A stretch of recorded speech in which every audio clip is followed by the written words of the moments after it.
Coming up on the show today, we'll kick off with a review of Nigeria's equities markets in midday trade. Investors are taking more profit ahead of the weekend. Oluseye, Feyisitan, an investment research analyst at Afrinvest Securities, will join us for that.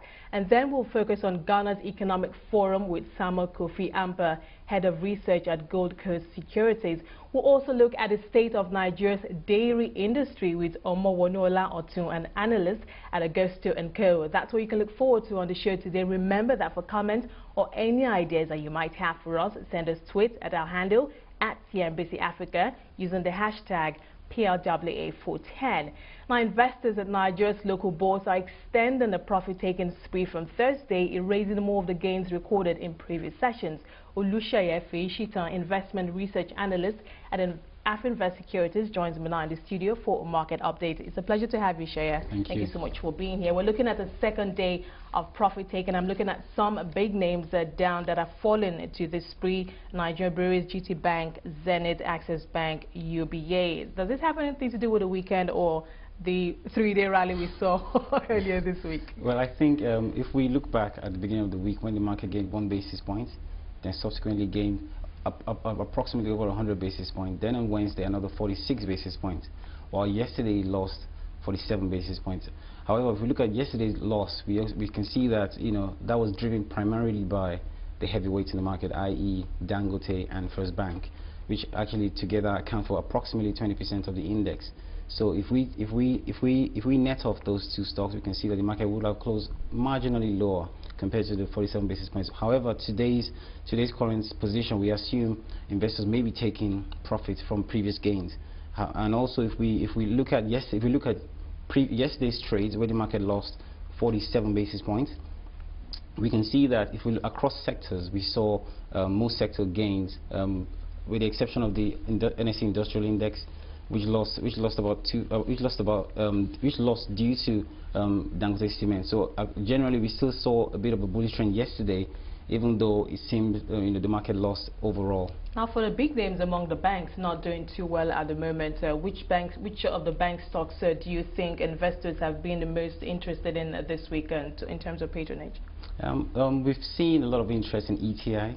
Yesterday, we heard about the announcement of they've been added onto the MSCI Frontier Index. We think that has actually boosted interest in the stock. We also think going forward, a lot more interest will be in those stocks on the index, because it will be across board, because that inclusion on the Frontier Index, in the MSCI Index, indicate that to a large extent, not just inclusion, but increasing the MSCI the Frontier Index will indicate that there's a lot more confidence in the market.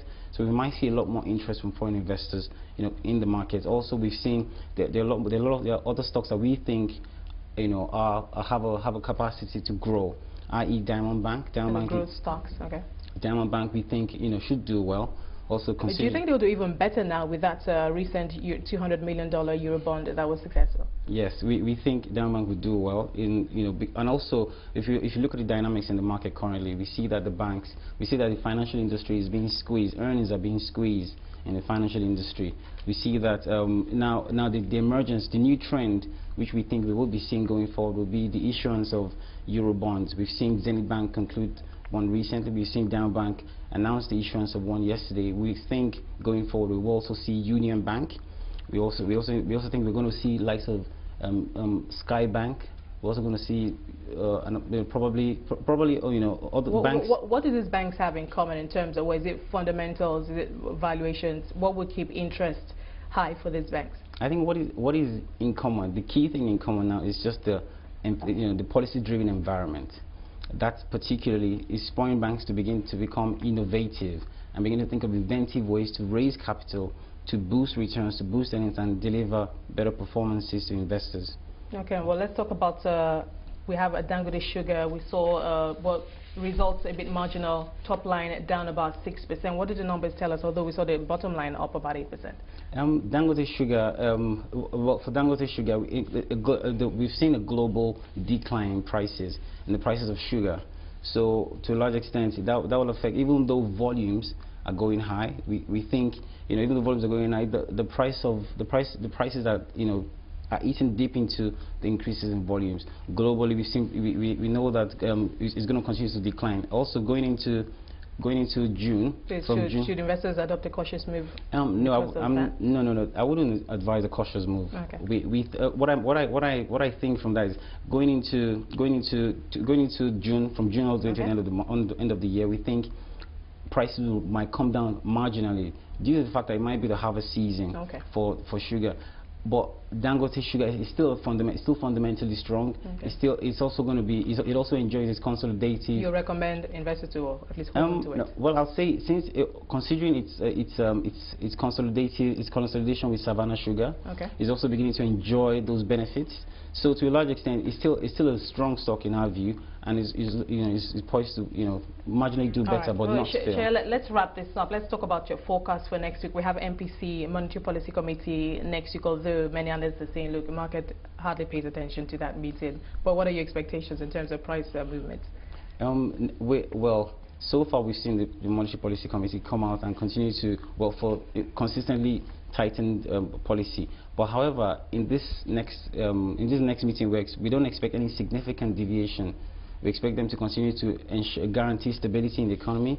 Price-wise, we expect them to continue to hold the key policy rates, the MPR, at the current rate. We don't expect any significant increase in the CRR. So to a large extent, we don't expect any the market for now will rest easy. Now, we've seen a decline in yield in the last couple of weeks. Do you think going forward for next week, we might see more participation at the equities markets flowing from the fixed income? Yes, actually, what we think is actually even happening right now. We think the compression in yields is particularly delivering a bit of a portfolio reallocation into the equity market. Also considering the fact that we think the markets might be at the bottom of the bell curve. For instance, we have the NSE the banking index, which is approximately 11% down. So we might see, year-to-date, we might see investors beginning to take position at the bottom and hoping to ascend the bell curve. Okay, all right. Thank you so much, Oluseye. We're going to have to leave it there. Thank you so much for your time. Oluseye Feyisitan, investment research analyst at Afrinvest Securities, taking us through the Nigerian equity space. The market is down at about 0.25%.